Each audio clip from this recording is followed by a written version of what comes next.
Welcome everyone. कैसे हैं आप सभी? उम्मीद करते हैं आप सभी अच्छे होंगे।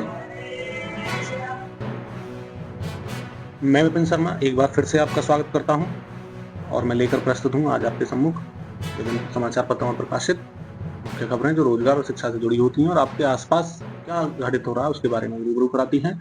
तो जो भी युवा हैं और रोजगार की तलाश में हैं उनके लिए ये सेशन बहुत ही काम का होने वाला होता है।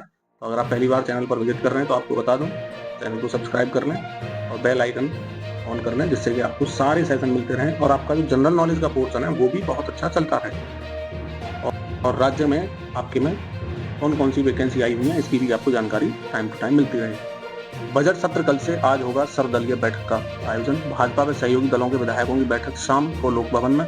भाजपा सहयोगी दलों की बैठक शाम 6 बजे होने वाली है। विधानमंडल का बजट सत्र मंगलवार 18 फरवरी से शुरू होने जा रहा है। सत्र की तैयारियों के क्रम में सोमवार को सर्वदलीय और कार्यमंत्रणा समिति की बैठकें होंगी। सर्वदलीय बैठक के माध्यम से सभी राजनीतिक दलों से यह आग्रह किया जाएगा कि सत्र को गतिविधियां जो होंगी सत्र की वो सुचारू रूप से चलें, जिससे जनता से जुड़े मुद्दों पर सदन में सार्थक चर्चा हो सके। बजट सत्र के दौरान दोनों सदनों में सत्ता पक्ष और विपक्ष के बीच बजट के साथ ही महाकुंभ आयोजन और जनहित के कई अन्य मुद्दों पर तीखी बहस होने के आसार नजर आ रहे हैं।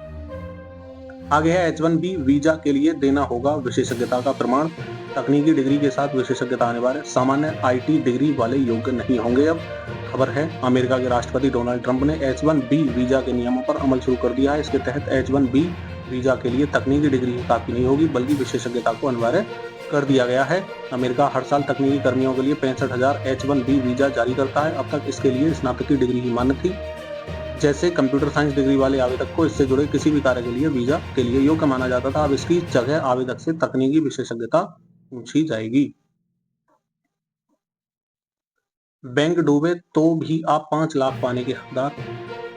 यह पहली बार नहीं है जब आरबीआई ने किसी बैंक के खिलाफ ऐसे निर्देश दिए हैं। इससे पहले पीएमसी बैंक और यस बैंक पर भी इस तरह के प्रतिबंध लगाए गए थे। भारतीय रिजर्व बैंक यानी आरबीआई ने आदेश में कहा है न्यू इंडिया कोऑपरेटिव बैंक के जमाधारक 13 फरवरी से बैंक खाते से पैसा नहीं निकाल सकते हैं। बैंक की वर्तमान बिगड़ती आर्थिक स्थिति के कारण धन की निकासी को पूरी तरह प्रतिबंधित कर दिया गया है। तो उसी के तहत आपकी ये खबर है कि आपका अगर बैंक कहीं ना कहीं डूब रहा है तो आप अधिकतम 5 लाख रुपए पाने के हकदार हैं और इससे ज्यादा अगर आपके अकाउंट में पैसे हैं तो उससे ज्यादा आपको पाने का मौका नहीं मिल पाएगा। जम्मू कश्मीर से लेकर उत्तराखंड हिमाचल तक 6 दिन बारिश व बर्फबारी के आसार हैं। लगातार 2 पश्चिमी विक्षोभों के प्रभाव से करवट लेगा मौसम का मिजाज। हिमाचल में 1920 के लिए येलो अलर्ट जारी कर दिया गया है। ताबो में पारा 0 से नीचे जा चुका है। उत्तराखंड में भी ठंड बढ़ चुकी है। टेक ओवरलोड में हड्डियों और मांसपेशियों और शरीर के पोस्चर पर पड़ रहा है गंभीर असर। Youth health suffering due to excessive screen time. क्या है खबर, जान लेते हैं। गैजेट्स और हमारी जिंदगी जो है ये अहम हिस्सा बन चुके हैं। मोबाइल, लैपटॉप और टैबलेट का इस्तेमाल हम प्रतिदिन किसी न किसी कारण से जरूर करते हैं। शॉर्ट टाइम पीरियड से लेकर काफी देर तक इन गैजेट्स का इस्तेमाल हमारे शरीर के लिए हानिकारक साबित हो रहा है, खासकर युवाओं के लिए जो घंटों इन गैजेट्स के सामने बैठे रहते हैं। इससे उनकी हड्डियां, मांसपेशियां और शरीर की पोस्चर पर गंभीर असर पड़ रहा है। तो कारण क्या है? यह समस्या इसलिए होती है क्योंकि हम गैजेट्स का बहुत ज्यादा इस्तेमाल करते हैं और इसका इस्तेमाल करते वक्त हमारी बैठने की स्थिति सही नहीं होती। जब हम घंटों तक मोबाइल या लैपटॉप के सामने बैठकर काम करते हैं तो हमारी गर्दन, पीठ और हाथों पर बहुत दबाव पड़ता है। हम अक्सर झुकी हुई स्थिति में बैठकर गैजेट्स का इस्तेमाल करते हैं, जिससे हमारी हड्डियों और मांसपेशियों पर ज्यादा असर दिखता है।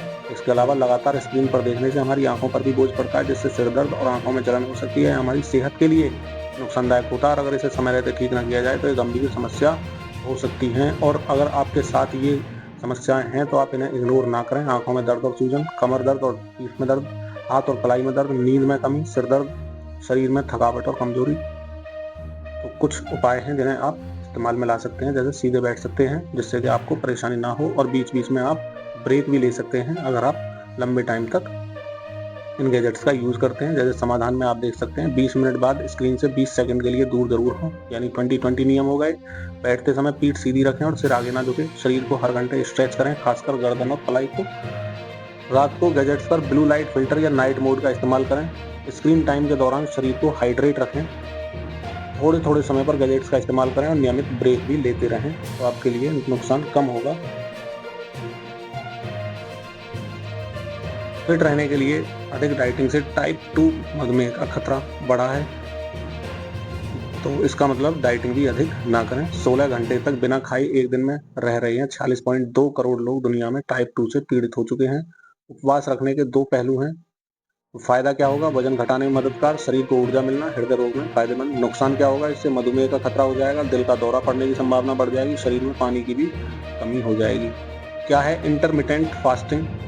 यह एक खाने का पैटर्न है जो उपवास और खाने की टाइमिंग के बीच चलता है। इसमें एक दिन में 16 घंटे तक बिना खाए रहा जाता है और सुबह 10 से शाम के 6 बजे के बीच में भोजन करते हैं। 7 दिन में फाइबर पर ध्यान देते हैं और एक दिन भोजन और दूसरे दिन उपवास रखते हैं। इन नियमों का आप पालन कर सकते हैं। बहुत ज़्यादा घंटों के लिए इंटरमिटेंट फास्टिंग करने से बचें। अगर हो तो कुछ खाते रहें। शरीर में 14 से 10 या 16 से 8 विंडो से शुरू करें। शुरू में जो करेंगे, पानी, चाय, कॉफी या नींबू पानी जैसे तरल पदार्थ लेते रहें और फाइबर युक्त खाने की श्रेणी अपने लिए बढ़ा लें। IPL सत्र में 13 स्थानों पर खेले जाएंगे 74 मैच। 12 डबल हेडर मुकाबले भी होने वाले हैं।